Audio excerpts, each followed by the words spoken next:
10,000 के railway budget से बिहार को कुछ होने वाला नहीं है। मैं बताना चाहता हूं, अनुग्रह नारायण स्टेशन पर लिफ्ट काफी दिनों से खराब पड़ा है। बिहटा औरंगाबाद रेलवे लाइन 44 साल से लंबित है। हमारे बिहार के साथी खुश हो रहे हैं।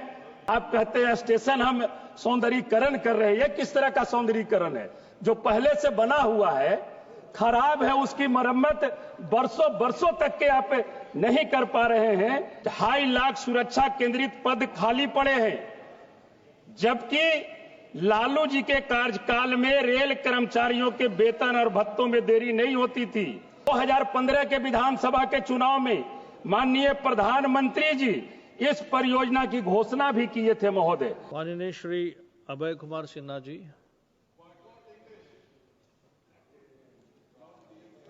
धन्यवाद सभापति महोदय।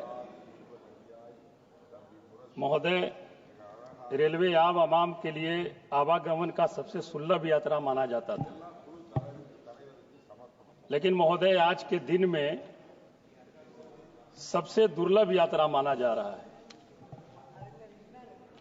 आज रेलवे कईयों लाख करोड़ के कर्ज में चल रही है महोदय। माल भाड़े से आय घटी है, जबकि 2010-11 के बाद माल भाड़े की दरों में 160% का वृद्धि किया गया है। यही नहीं, यात्री किराए में भी बढ़ोतरी की गई। और तो और महोदय, डायनेमिक प्राइजिंग लागू की गई। जैसे जैसे सीट कम होगी वैसे वैसे ही सीट का दाम बढ़ेगा।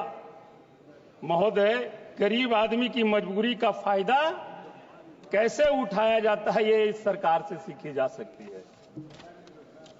हमें याद है महोदय, 2004 में जब आदरणीय लालू जी रेल मंत्री बने तो रेलवे 9,000 करोड़ के घाटे में चल रही थी, और 5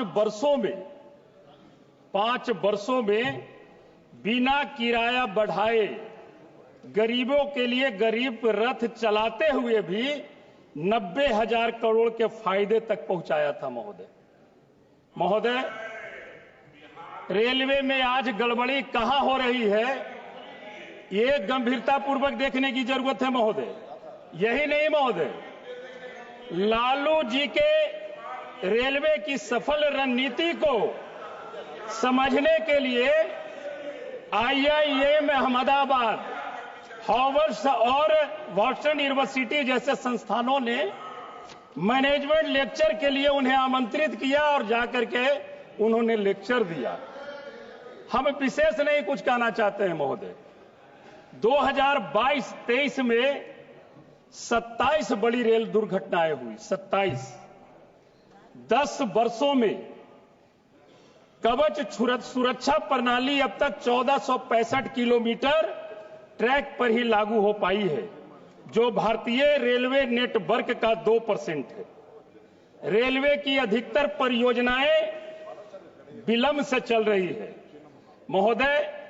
2.5 लाख सुरक्षा केंद्रित पद खाली पड़े हैं, जबकि लालू जी के कार्यकाल में रेल कर्मचारियों के वेतन और भत्तों में देरी नहीं होती थी। बड़े संख्या में नए कर्मचारियों की भर्ती भी की गई। अधिक से अधिक ट्रैक विद्युतीकरण की दिशा में काम किया गया था महोदय। और महोदय, आज 71% रेलवे ट्रैक विद्युतीकरण हो चुके हैं, 71%। लेकिन महोदय, सिर्फ 52%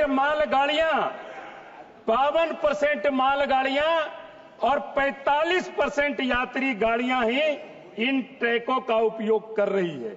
71% विद्युतीकरण है ट्रैक, उसके बावजूद भी आप मालगाड़ी 52% और 45% यात्री गाड़ी आप इस ट्रैक पर चलाने का काम कर रहे हैं।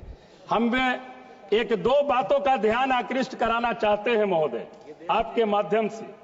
बिहार के डिहरी ऑन सोन स्थित डालमिया नगर औद्योगिक क्षेत्र में 2007 में 2209 एकड़ भूमि रेलवे ने खरीद की थी। 2009 में तत्कालीन रेल मंत्री द्वारा यहां हाई एक्सल बैगन मरम्मत और कपलर निर्माण कारखाने की आधारशिला रखी गई थी। बहुत काम वहां पर हुए भी थे महोदय। 2017 में रेलवे मंत्रालय ने कबाड़ बेचकर वहां के 90 करोड़ रुपए का राजस्व प्राप्त किया और इस क्षेत्र में रेल बैगन मरम्मत कारखाना स्थापित करने के लिए डीपीआर बनाने की जिम्मेदारी रेलवे की इकाई को दी। 2015 के विधानसभा के चुनाव में माननीय प्रधानमंत्री जी इस परियोजना की घोषणा भी किए थे महोदय, और संसद में तत्कालीन रेल मंत्री माननीय पीयूष गोयल जी ने 2022 तक इसे चालू करने का आश्वासन भी दिया था महोदय। वो भी आज ठंडे बस्ते में पड़ा हुआ है। आप चुनाव में जाते हैं, घोषणा करते हैं कि हम इस परियोजना को चालू करेंगे। यही परियोजना नहीं महोदय, अभी हमारे मित्र साथी बता रहे थे बिहार को 10,000 कुछ करोड़ का रेलवे का बजट मिला है। 10,000 के रेलवे बजट से बिहार को कुछ होने वाला नहीं है। मैं बताना चाहता हूं, अनुग्रह नारायण स्टेशन पर लिफ्ट काफी दिनों से खराब पड़ा है। माननीय मंत्री महोदय जी, आप कहते हैं स्टेशन हम सौंदर्यीकरण कर रहे हैं। ये किस तरह का सौंदर्यीकरण है? जो पहले से बना हुआ है, खराब है, उसकी मरम्मत बरसों तक के आप नहीं कर पा रहे हैं। रफीगंज रेलवे स्टेशन पर पुरुषोत्तम एक्सप्रेस की ठहराव की मांग बहुत दिनों से चल रही है। हम एक ध्यान आकृष्ट कराना चाहेंगे, गया डाल्टनगंज नई रेल लाइन वाया बोध गया सिरघाटी बांके बाजार इमामगंज सिमरिया तक, जो पहले बताया गया भी कि 430 करोड़ रुपया उसमें आवंटन किया गया है, अभी तक कहीं पर से उसमें काम नहीं बढ़ा है महोदय। बिहटा औरंगाबाद रेलवे लाइन 44 साल से लंबित है। हमारे बिहार के साथी खुश हो रहे हैं। बिहटा रेलवे लाइन जो अरवल को जोड़ते हुए दौदनगर होते हुए औरंगाबाद तक के आती है। हमारा एफसीआई गोदाम गया के जस्ट बगल में, जो गया और रफीगंज रेलवे लाइन पर पड़ता है। वहां पर घंटों जाम रहते हैं। आरओबी का निर्माण अभी तक वहां नहीं हो पाई है महोदय। डेहरी गया रेलखंड में सुबह 10 बजे से शाम 5 बजे के पहले एक भी पैसेंजर ट्रेन नहीं है महोदय। एक भी पैसेंजर ट्रेन, एक पैसेंजर ट्रेन सुबह 10 बजे से 5 बजे के बीच चलाने का हम आग्रह करेंगे माननीय महोदय से। इस्माइलपुर रेलवे स्टेशन पर हाई लेवल प्लेटफॉर्म नहीं बनी है। निर्माणाधीन ओवरब्रिज को शीघ्र चालू किया जाए।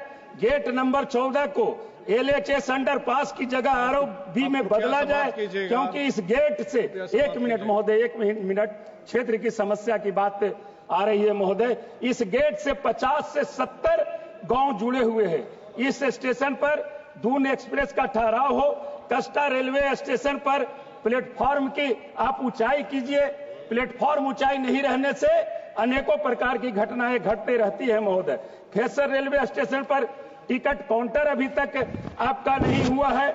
हम एक आग्रह और करेंगे महोदय, ये जो कोरोना के दौरान जितने भी मेल एक्सप्रेस ट्रेन का जो ठहराव स्टेशनों पर रोका गया था, उसे अविलंब चालू कराया जाए माननीय मंत्री महोदय। कोरोना काल में आपने बंद किया था, खत्म हो चुका है जितने भी मेल एक्सप्रेस ट्रेन का था। एक और है, वरिष्ठ नागरिकों का जो सहूलियत था उसे आप अविलंब चालू करें। दूसरी बात है कि इसके पहले माननीय मंत्री जी ने कहा था, जब वित्तीय बजट पिछले बार चल रही थी रेलवे की, तो मैंने कहा था कि सभी मेल एक्सप्रेस ट्रेन में जनरल बोगी की संख्या बढ़ाई जाए। माननीय रेल मंत्री जी ने भी कहा कि जनरल बोगी की संख्या निश्चित तौर पर बढ़ेगी।